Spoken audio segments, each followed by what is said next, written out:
Assemble the drum onto the shaft. Take the shaft, put on one of the thick washers, insert it into the drum, put on the thinner washer,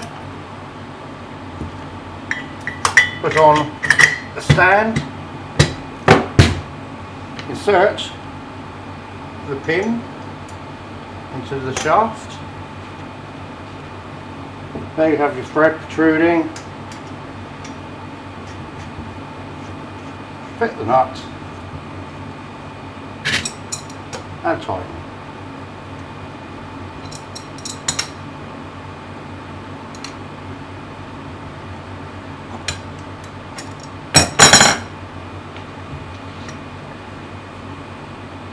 And there we have it.